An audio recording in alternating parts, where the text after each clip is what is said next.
Okay, we're going to go ahead and get started. So this presentation is on verbal behavior.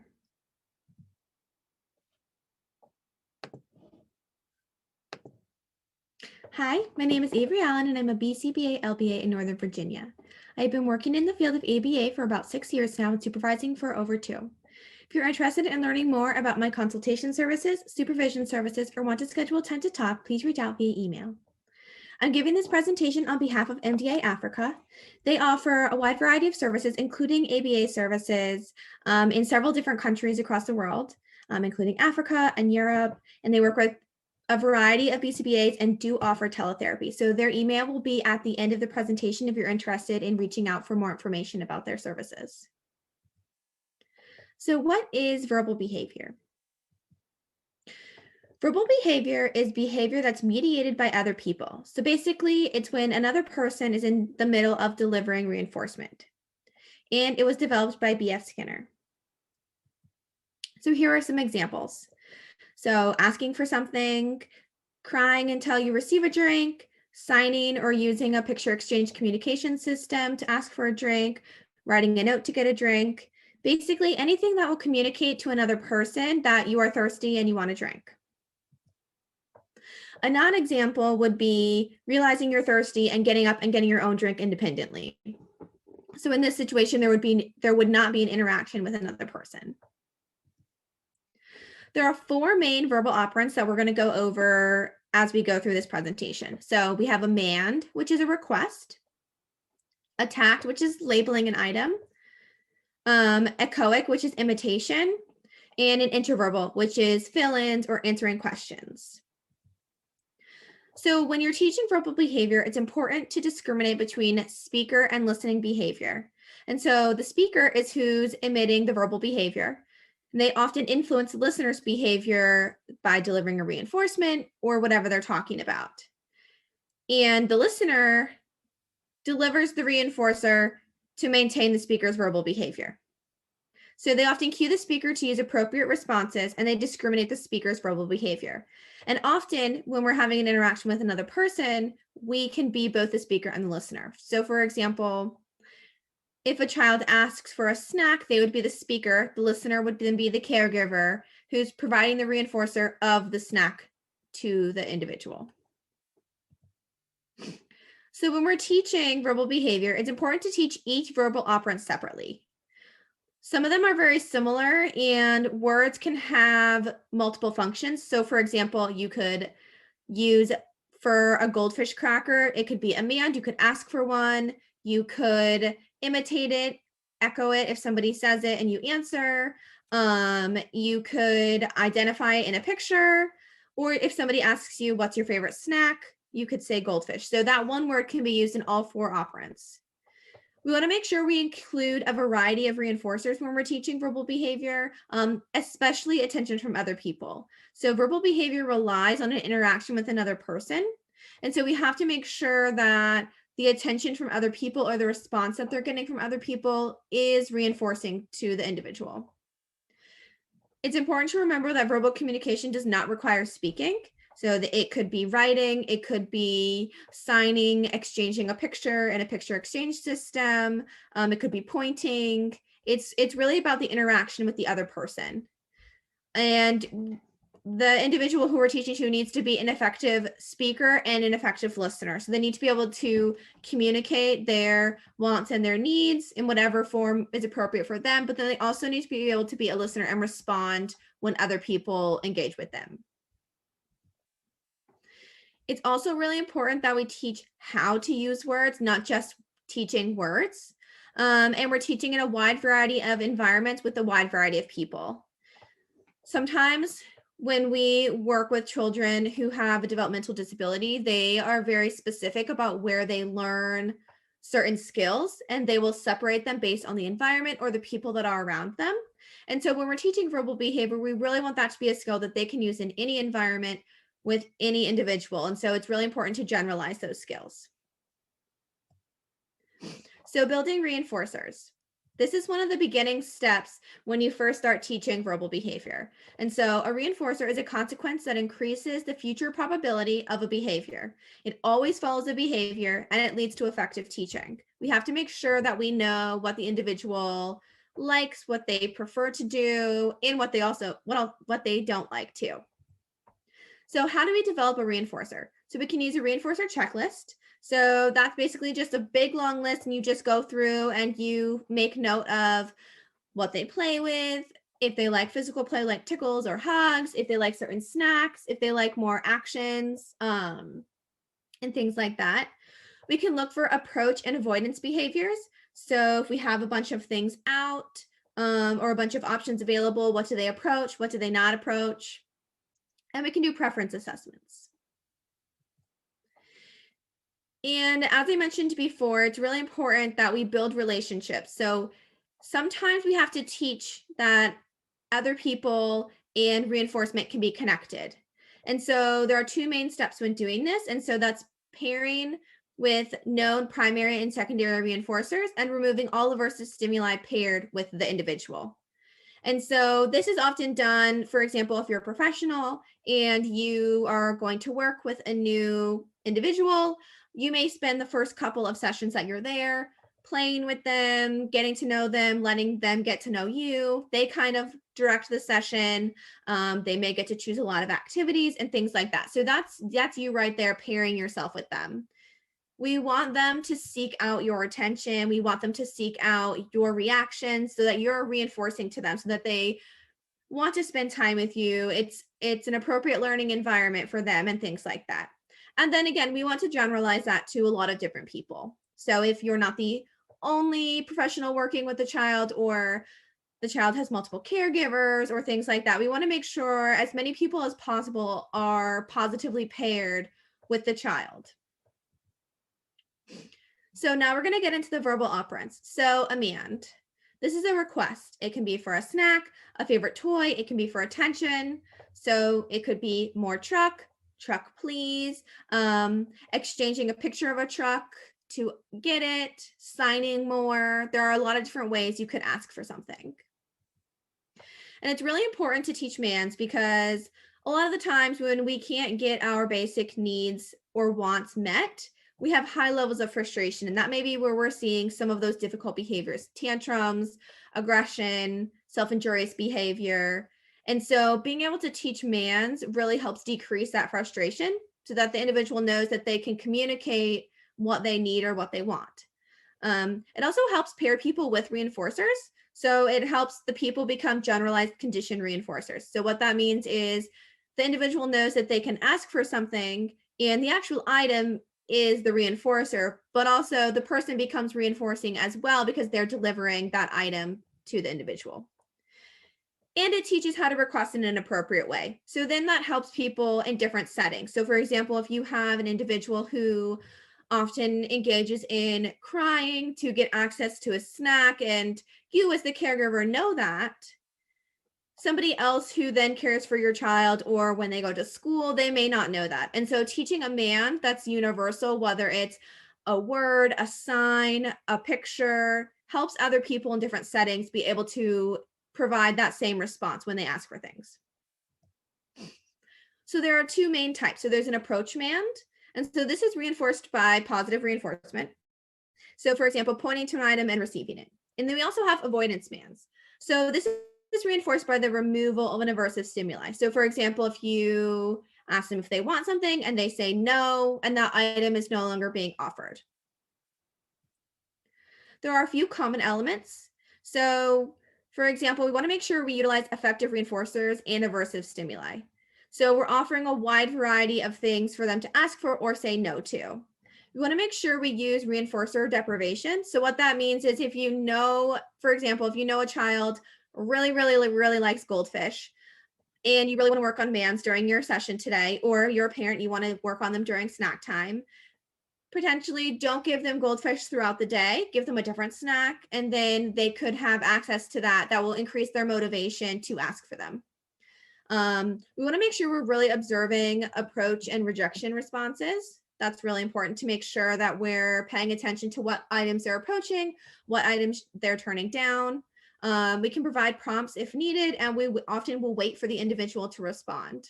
And we want to reinforce all attempts. And when we're first starting to teach verbal behavior, especially MANs, we want to reinforce as often as possible.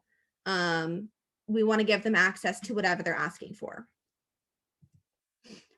So when teaching MANs, as I mentioned, we can use prompts. So it could be a verbal prompt, a visual prompt, you can point to the item. And when we're ready to fade prompts, we want to do that using errorless teaching. So reduce our prompts gradually until the individual can do it independently.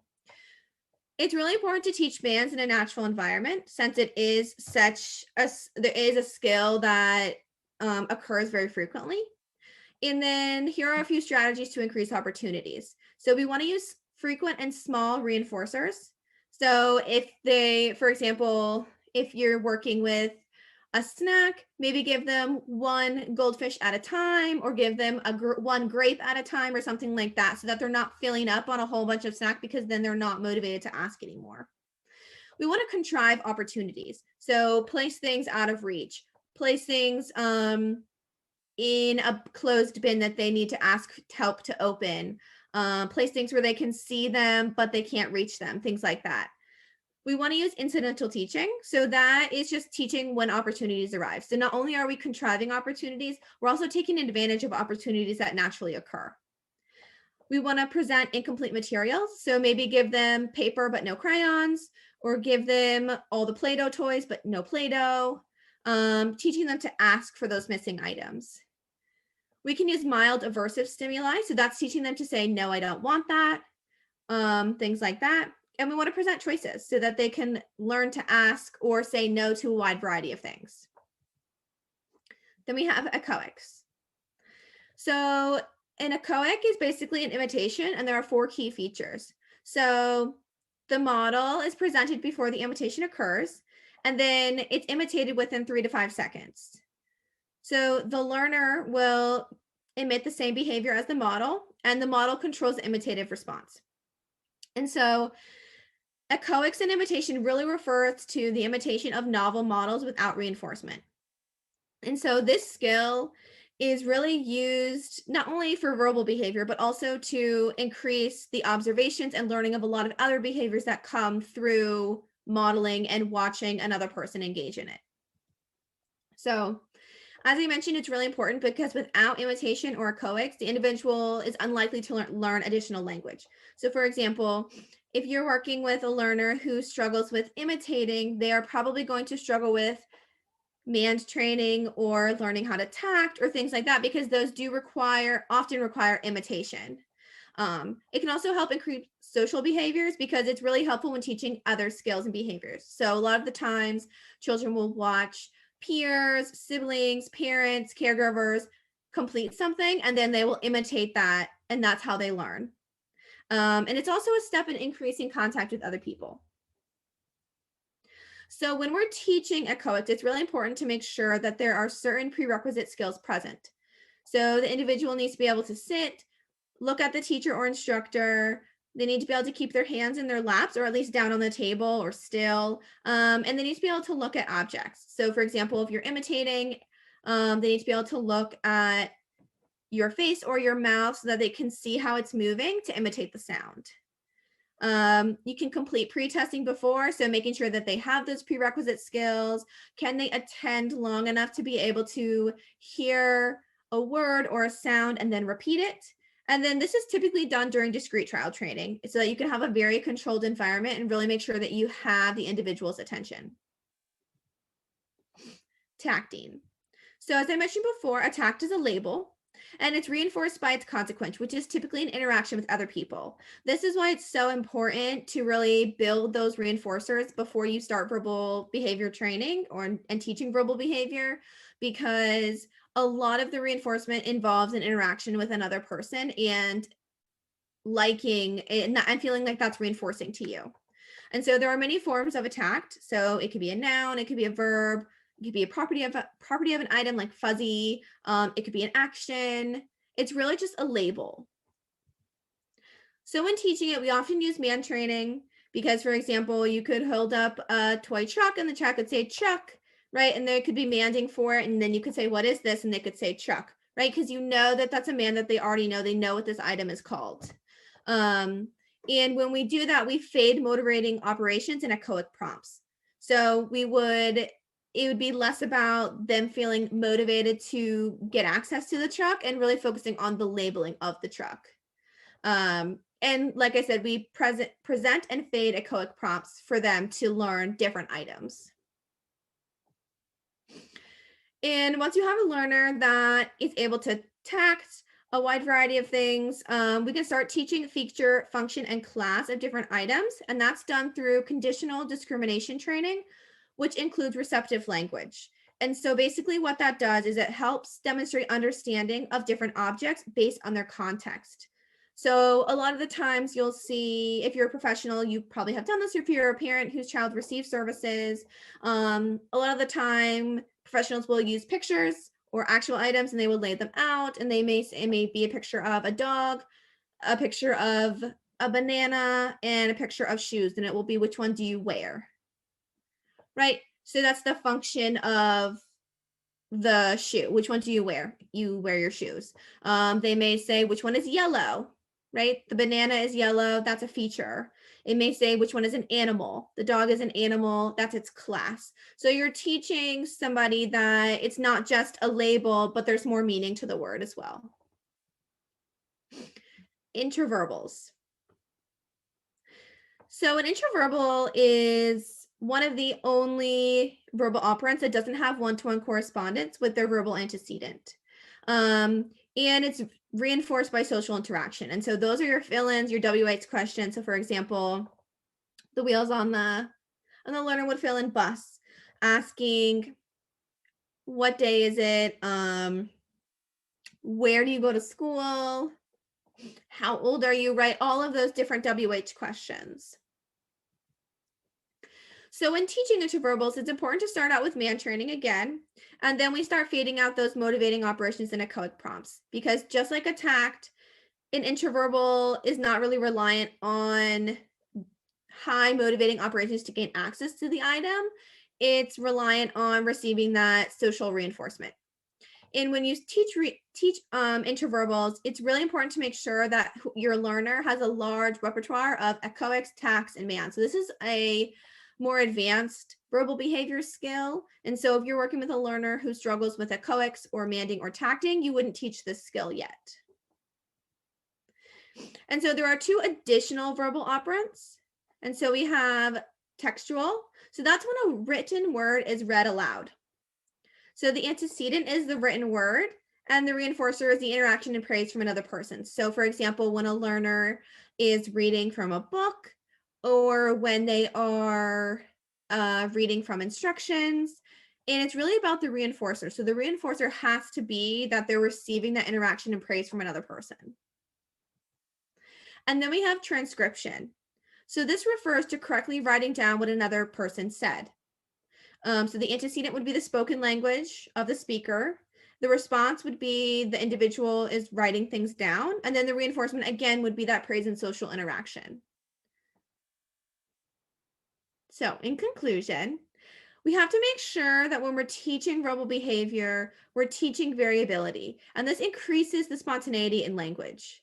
We want to make sure we're reinforcing novel behavior and verbal behavior that differs, because we want our learners to be able to generalize those skills, like I said, to a wide variety of environments, a wide variety of people, and to a wide variety of words, right? We want to make sure that when they see a picture or they see a white truck, that's not the only truck to them. They know that trucks can come in different sizes and different shapes and different colors. That's really important when we're teaching verbal behavior, because otherwise their language or their verbal behavior becomes very specific. We want to prompt novel responses as much as possible. We want to prompt a novel response. We want to increase that spontaneity. We want them to initiate that verbal behavior, whether it's a request, whether it's in a book, they're pointing and labeling things, or you're at a store and they're labeling foods or things like that. That's what we're looking for when we're looking to teach and increase verbal behavior. And we can use scripts and prompts if needed. It's just important to fade them out as well.